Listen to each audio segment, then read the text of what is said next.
मेरा नाम है सौरभ। आपके लिए कहानी लाया हूँ। आज की कहानी का नाम है कुसुम और ये प्रेमचंद द्वारा रचित कहानी संग्रह मानसरोवर से लिया गया है।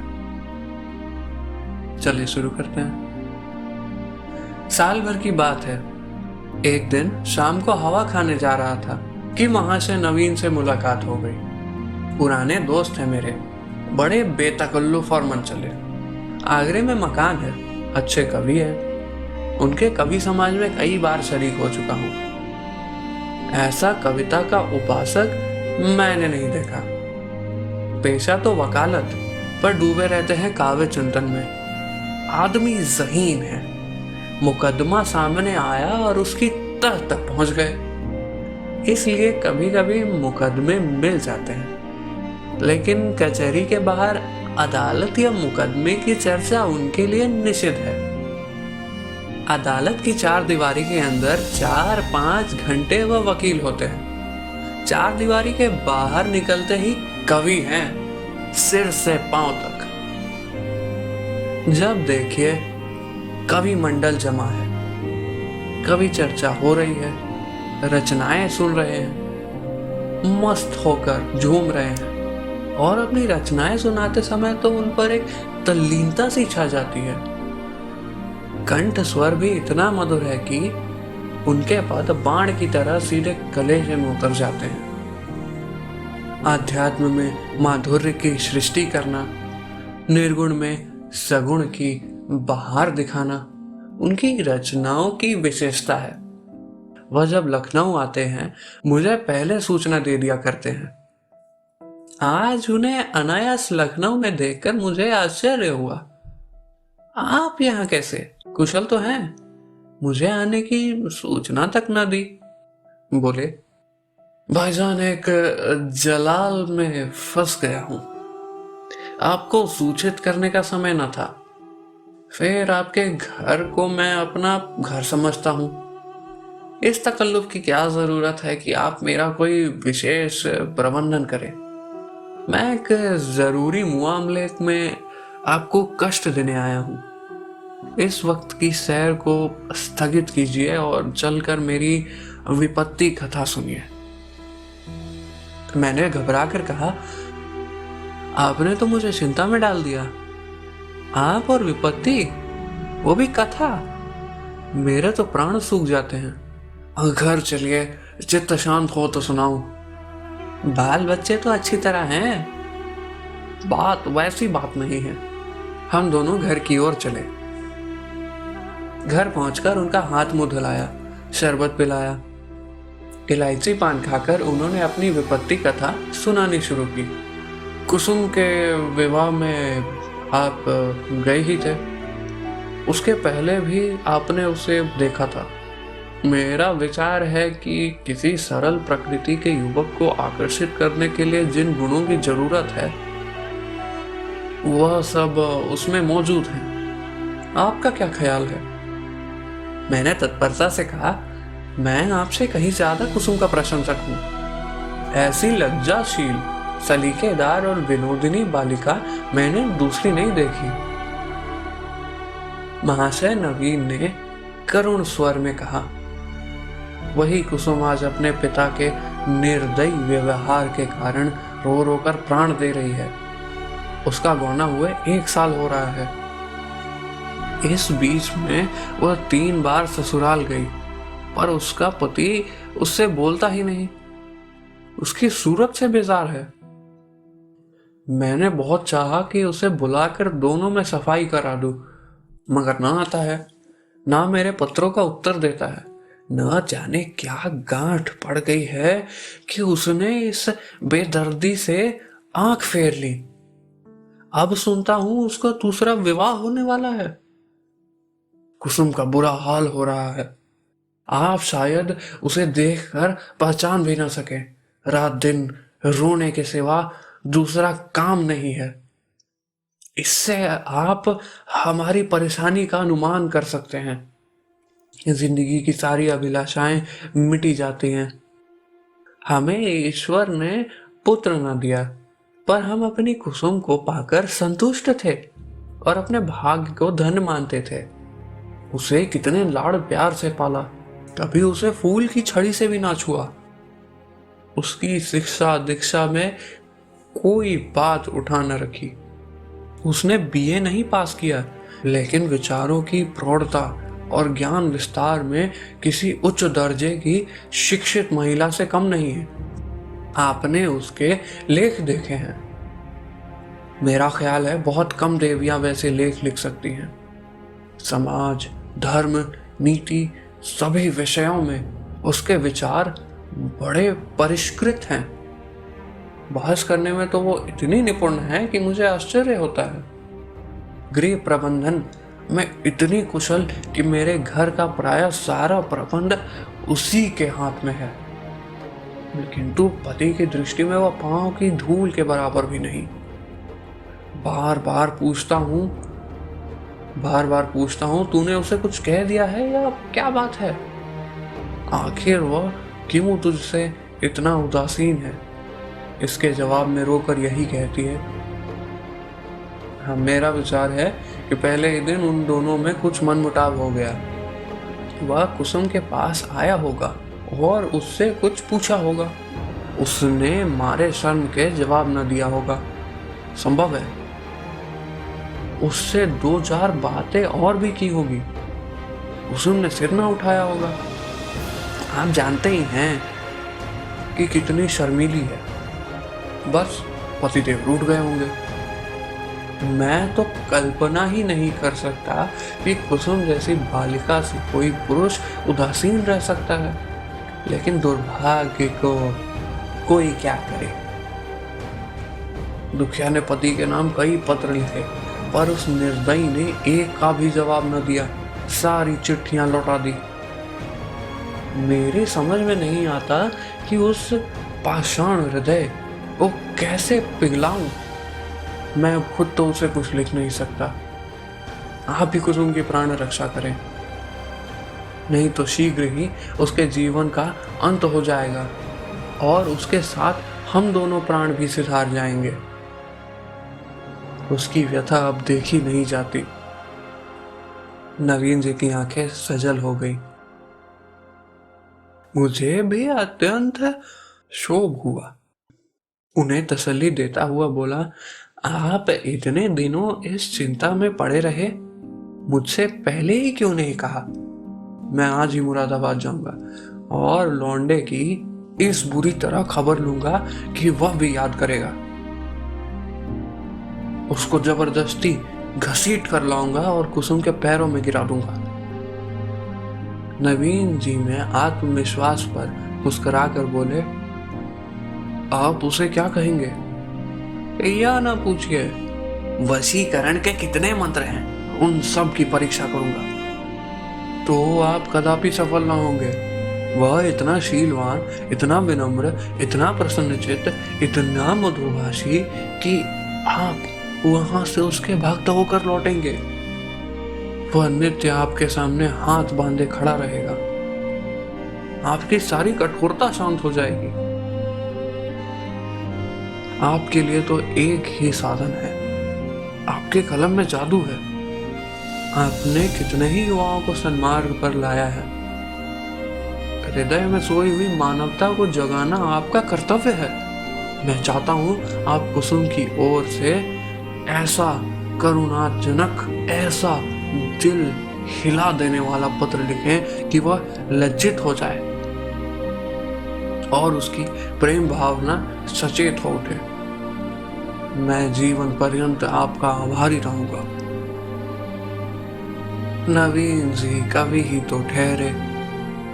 इस तजवीज में वास्तविकता की अपेक्षा कवित्व ही की प्रधानता थी। आप मेरे कई गल्पों को पढ़कर रो पड़े। इससे आपको विश्वास हो गया है कि मैं चतुर सपेरे की भांति जिस दिल को चाहूं नचा सकता हूं। आपको यह मालूम नहीं कि सभी मनुष्य कवि नहीं होते, और न एक से भावुक। जिन गल्पों को पढ़कर आप रोए हैं, उन्हीं गल्पों को पढ़कर कितने ही सज्जनों ने विरक्त होकर पुस्तक फेंक दी है। पर इन बातों का वह अवसर न था। वह समझते कि मैं अपना गला छुड़ाना चाहता हूँ, इसलिए मैंने सहृदयता से कहा, आपको बहुत दूर की सूझी और मैं इस प्रस्ताव से सहमत हूँ। और यद्यपि आपने मेरी करुणोत्पादक शक्ति को अनुमान करने में अति युक्ति से काम लिया है, लेकिन मैं आपको निराश न करूंगा। मैं पत्र लिखूंगा और यथाशक्ति इस युवक की न्याय बुद्धि को जगाने की चेष्टा भी करूंगा। लेकिन आप अनुचित न समझें तो पहले मुझे वह पत्र दिखा दे जो कुसुम ने अपने पति के नाम लिखे थे। उसने पत्र तो लौटा ही दिए हैं। यदि कुसुम ने उन्हें फाड़ नहीं डाला है तो उसके पास होंगे। उन पत्रों को देखने से मुझे ज्ञात हो जाएगा कि किन पहलुओं पर लिखने की गुंजाइश बाकी है। नवीन जी ने जेब से पत्रों का पुलिंदा निकालकर मेरे सामने रख दिया और बोले, मैं जानता था आप इन पत्रों को देखना चाहेंगे, इसलिए इन्हें साथ लेता आया। आप इन्हें शौक से पढ़ें। कुसुम जैसी मेरी लड़की है वैसी ही आपकी भी लड़की है, आपसे क्या पर्दा। सुगंधित गुलाबी चिकने कागज पर बहुत ही सुंदर अक्षरों में लिखे उन पत्रों को मैंने पढ़ना शुरू किया। मेरे स्वामी, मुझे यहाँ आए 1 सप्ताह हो गया, लेकिन आंखें पल भर के लिए भी नहीं झपकी। सारी रात करवटें बदलते बीत जाती है। बार बार सोचती हूँ मुझसे ऐसा क्या अपराध हुआ कि उसकी आप मुझे यह सजा दे रहे हैं। आप मुझे झिड़के झुड़के कोसे, इच्छा हो तो मेरे भी पकड़े। मैं इन सभी सजाओं को सहर्ष सह लूंगी, लेकिन यह निष्ठुरता नहीं सही जाती। मैं आपके घर 1 सप्ताह रही। परमात्मा जानते हैं कि मेरे दिल में क्या क्या अरमान थे। मैंने कितनी बार चाहा कि आपसे कुछ पूछूं, आपसे अपने अपराधों को क्षमा करवाऊं, लेकिन आप मेरी परछाई से भी दूर भागते थे। मुझे कोई अवसर न मिला।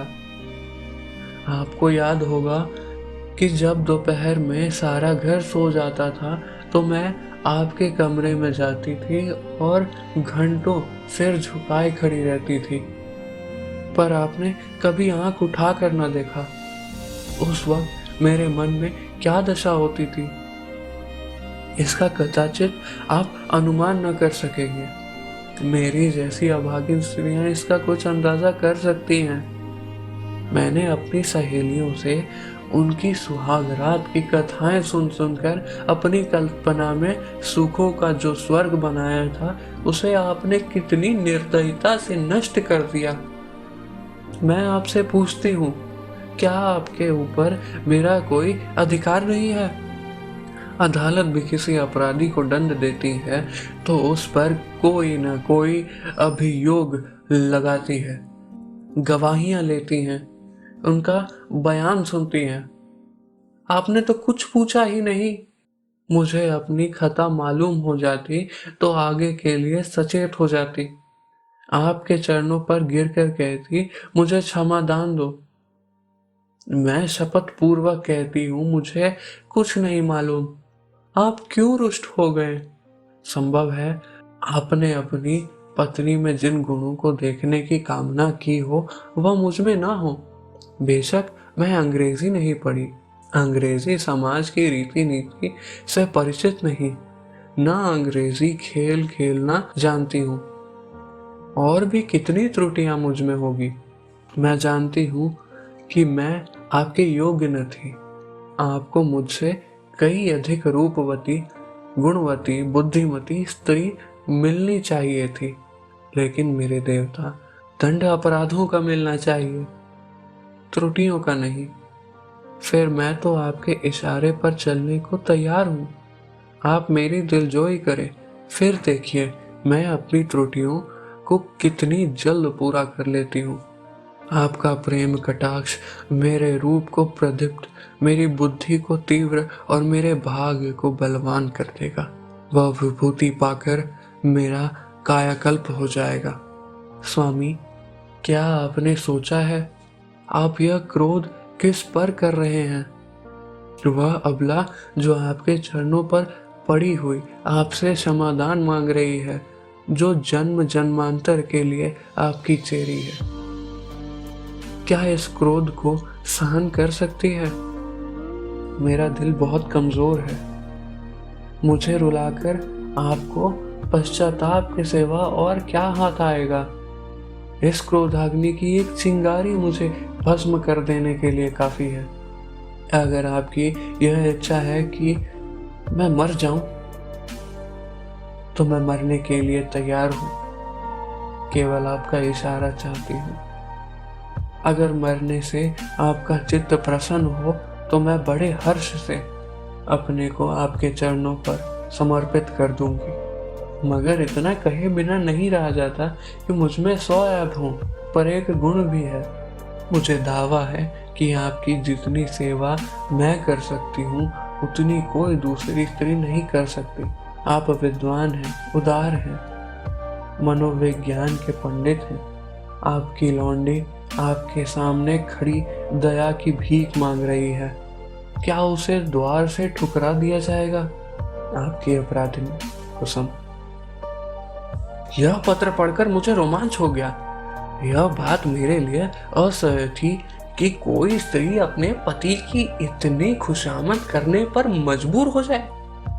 पुरुष अगर स्त्री से उदासीन रह सकता है तो स्त्री उसे क्यों नहीं ठुकरा सकती? वह दुष्ट समझता है कि विवाह ने एक स्त्री को उसका गुलाम बना दिया है। वह एक अबला पर जितना अत्याचार चाहे करे, कोई उसका हाथ नहीं पकड़ सकता, कोई चू भी नहीं कर सकता। पुरुष अपनी दूसरी, तीसरी, चौथी शादी कर सकता है।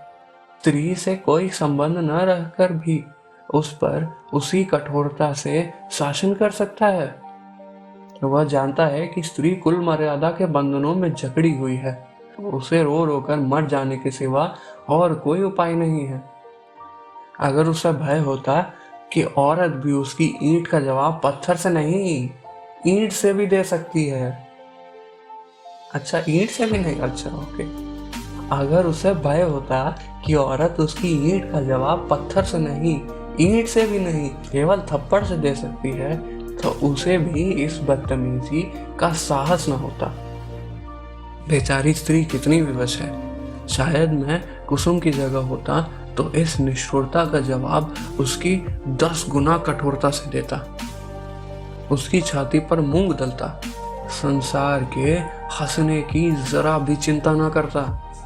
समाज अबलाओं पर इतना जुल्म देख सकता है और चूं तक नहीं करता, इसके रोने या हंसने की मुझे जरा भी परवाह न होती। अरे अभागे युवक, तुझे खबर नहीं, तू अपने भविष्य की गर्दन पर कितनी बेदर्दी से छुरी फेर रहा है। यह वह समय है जब पुरुष को अपने प्रणय भंडार से स्त्री के माता पिता, भाई बहन, सखी सहेलियां सभी के प्रेम की पूर्ति करनी पड़ती है। अगर पुरुष में यह सामर्थ्य नहीं है तो स्त्री की शुद्ध आत्मा को कैसे संतुष्ट रखेगा? परिणाम वही होगा जो बहुधा होता है। अबला कुड़ कुड़ कर मर जाती है। यह वह समय है जिसकी स्मृति जीवन में सदैव एक के लिए मिठास पैदा कर देती है। स्त्री की प्रेम सुधा इतनी तीव्र होती है कि वह पति का स्नेह पाकर अपना जीवन सफल समझती है और इस प्रेम के आधार पर जीवन के सारे कष्टों को हंस हंस कर सह लेती है। यही वह समय है जब हृदय में प्रेम का वसंत आता है। नई नई आशा कोपलें निकलने लगती हैं। ऐसा कौन निर्दयी है जो इस ऋतु में उस वृक्ष पर कुल्हाड़ी चलाएगा? यह वह समय है जब शिकारी किसी पक्षी को उसके बसेरे से लाकर पिंजरे में बंद कर देता है। क्या वह उसकी गर्दन पर छुरी चलाकर उसका मधुर गान सुनने की आशा रखता है? मैंने दूसरा पत्र पढ़ना शुरू किया।